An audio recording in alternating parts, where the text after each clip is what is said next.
औ से लेके ज्ञ तक इतने ही शब्द हैं। इसी शब्दों से वेद की ऋचाएं भी बनती हैं, हनुमान चालीसा भी बनता है, गालियां भी बनती हैं। मैं फिर से कहता हूं, वो अगर तुम्हारे जीवन में नायक श्री कृष्ण हो जाएं और नायिका राधा हो जाएं तो हर गाना तुम्हारे लिए भजन बन जाएगा। और अगर तुम्हारे लिए नायक और नायिका ये बॉलीवुड और हॉलीवुड के लोग रह गए ना, तो तुम्हारे लिए भजन भी गाना बन जाएगा। भजन भी गाओगे पर गाना हो जाएगा, क्योंकि गाओगे इनके लिए। What's your process, it's not important, and what's your motive, it's more important. आपका तरीका क्या है इससे कोई फर्क नहीं पड़ता, पर आपका उद्देश्य क्या है उससे बहुत बड़ा फर्क पड़ता है।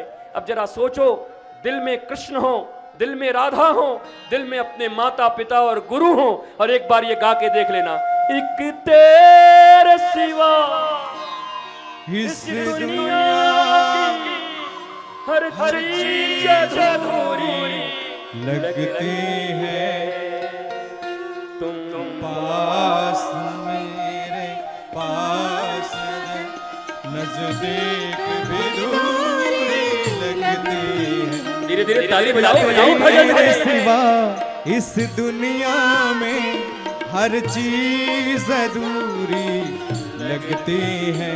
तुम पास मेरे पास नजदीक भी दूरी लगती है।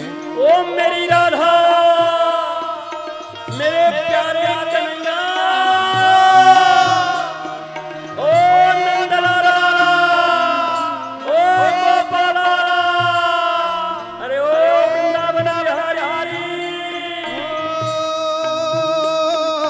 प्यार अगे हो जाए जिसे जिभी नजर ना आता है, ना आता है। तुमसे मिलकर ना जाने क्यों, तुमसे मिलकर ना जाने क्यों, और भी कुछ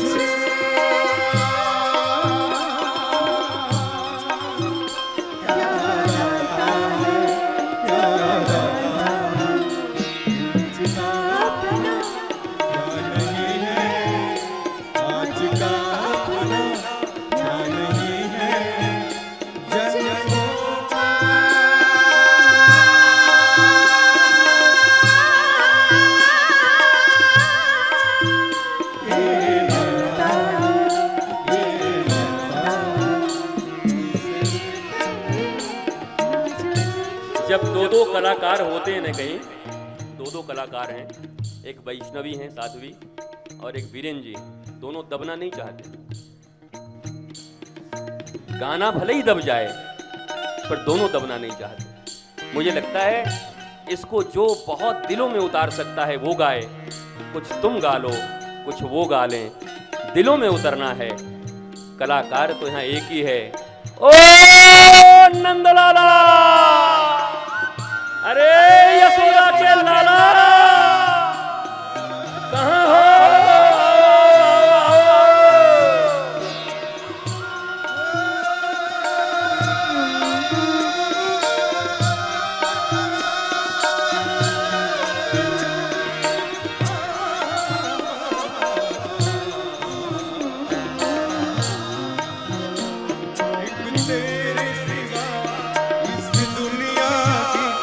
हर चीज अधूरी लगती है।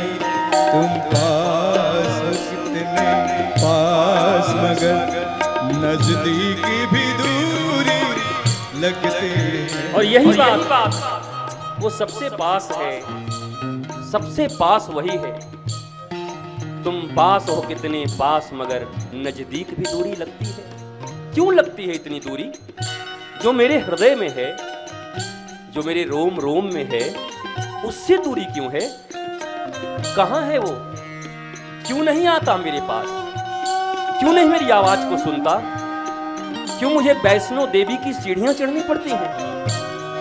क्यों मुझे जाना पड़ता इतनी दूर? क्यों इतनी दूर जाने के बाद भी मैं थकान लेकर लौटता हूं पर कन्हैया नहीं आता मेरे साथ? क्या बात है? जबकि वो इतना पास है, इतने नजदीक है। इतना नजदीक वाला मेरी बात क्यों नहीं सुनता? क्यों? क्योंकि हम ये नहीं कह पाते, एक तेरे सिवा इस दुनिया हर चीज अधूरी लगती है। तुम क्या ये कहते हो?